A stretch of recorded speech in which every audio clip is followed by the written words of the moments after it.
أعوذ بالله من الشيطان الرجيم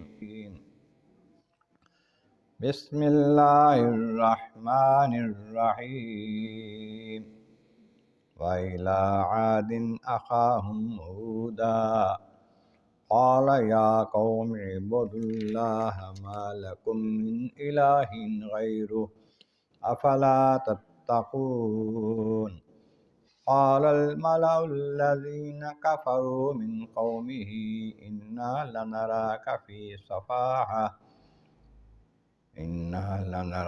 في سفاهة وإنا لنظنك من الكاذبين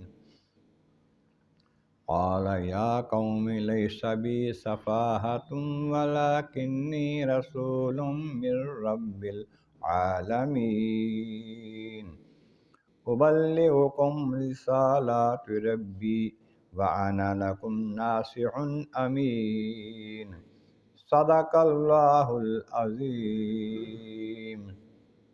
حمد و ثناء رب کریم اور درود و سلام بر سید خیر الانام کے بعد سورۃ الاعراف کی آیت نمبر 65 تا 68 تلاوت کی گئی ہے، جو 8ویں پارے کے 16ویں رکوع میں ہے۔ اس سے پہلی آیات بینات میں بتایا گیا کہ نبی پیغام لے کر آتا ہے تو لوگ کہتے ہیں یہ ہمارے جیسا بندہ ہی ہمارے اندر نبی بن گیا ہے۔ میں کیا تم اس بات کو عجیب بات سمجھتے ہو؟ تمہارے اندر تم میں سے ہی تمہارا ساتھی جو ہے اس کو اللہ تعالیٰ نے پیغام دیا ہے نبوت کا، اور اس نے تمہاری طرف پیغام اس سے بھیجا ہے تاکہ تمہیں ڈر سنائے اور تمہیں ڈرائے تاکہ تم کا رحم کیا جائے۔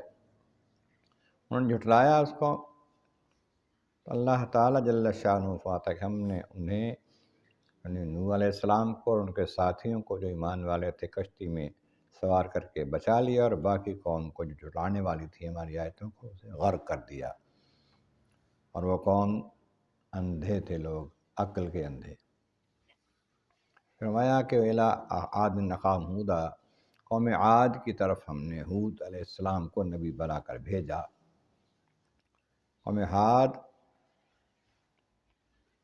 عاد اور ہود علیہ السلام نبی تھے ان کے۔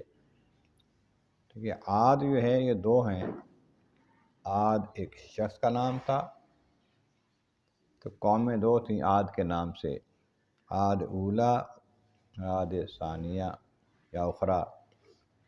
نوح علیہ السلام کی قوم عاد ثانیہ کہلاتی تھی، انہیں سمود بھی کہا جاتا تھا، قوم سمود، ان کا پہلے ذکر ہوا۔ اب یہ قوم عاد کا ذکر ہے، جس میں عاد اولا کہتے ہیں، یمن کی طرف ان کا ملک تھا۔ اس طرح بھیجا ہود علیہ السلام کو، جو ان کی قوم میں سے ہی تھے۔ انہوں نے فرمایا یا قوم اعبدوا اللہ، اے میری قوم اللہ کی عبادت کرو، ما لکم من الہ غیرہ، اللہ کے سوا کوئی ایسا شخص، کوئی ایسی چیز نہیں جو تمہارے لیے معبود حقیقی ہو۔ افلا تتقون، تو تم ڈرتے نہیں ہو اللہ سے؟ تمہیں پیدا کرنے والا ہے، ساری نعمتیں دینے والا ہے، علی کل شیء قدیر ہے، جو چاہے تمہیں عذاب دے سکتا ہے، ڈرو اس سے، اسی کی پوجا کرو، باقی چیزوں کو چھوڑ دو۔ ما قال الملأ الذین کفروا من قومہ، آپ کی قوم کے جو سردار تھے کافر، انہوں نے کہا انا لنراک فی سفاہۃ، کہ جناب ہود ہم تو آپ کو عقل مند نہیں سمجھتے، اور ہم آپ کو جھوٹا سمجھتے ہیں، جھوٹے لوگوں میں شامل سمجھتے ہیں۔ آپ ایسی نئی چیز لائے ہیں جس کو ہم نے کبھی سنا نہیں، کہ ایک ہی خدا ہے، ایک ہی معبود ہے، کوئی معبود نہیں ہے، حالانکہ ہمارے باپ دادا ہزاروں سالوں سے کئی معبودوں کو پوجتے رہے ہیں۔ تو ہم سمجھتے ہیں کہ آپ میں سفاہت ہے، بیوقوفی ہے، اس وجہ سے آپ ایسا کر رہے ہیں۔ قال یا قوم، آپ نے فرمایا میری قوم، لیس بی سفاہۃ، میرا بیوقوفی سے کوئی تعلق نہیں ہے، کیوں؟ ولیکنی رسول من رب العالمین، میں تو تمام جہانوں کے رب کا بھیجا ہوا رسول ہوں۔ رسول جو ہوتا ہے وہ ساری دنیا سے عقل مند ہوتا ہے، سمجھدار ہوتا ہے، فصیح و بلیغ ہوتا ہے۔ اس واسطے مجھے تم بالکل سمجھتے ہو، یہ غلطی تمہاری ہے، تم غلط فہمی ہے۔ میں تو اللہ کا رسول ہوں، اللہ کا نبی ہوں۔ نبی و رسول کی عقل و فہم ورا الورا ہوتی ہے۔ فرمایا ابلغکم رسالات ربی، اپنے رب کی رسالتیں، اپنے رب کے پیغامات تم تک پہنچاتا ہوں، یہ میری ذمہ داری ہے، میرا فرض ہے، اور تم پر احسان ہے یہ اللہ تعالیٰ کا، اس نے مجھے بھیجا اور تمہارے پاس اپنے پیغامات بھیجے میرے ذریعے سے۔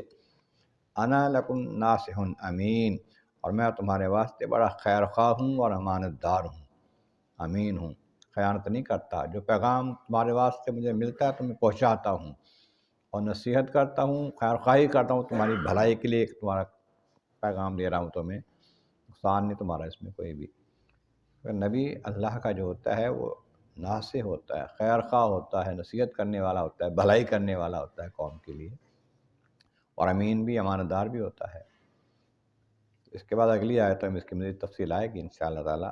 اللہ تبارک و تعالیٰ کی بارگاہ عالیہ میں عظمت والا کریم، محبوب کریم کا صدقہ قرآن کریم کا فہم اور اعمال صالح نصیب فرما۔ وآخر دعوانا ان الحمد للہ رب العالمین۔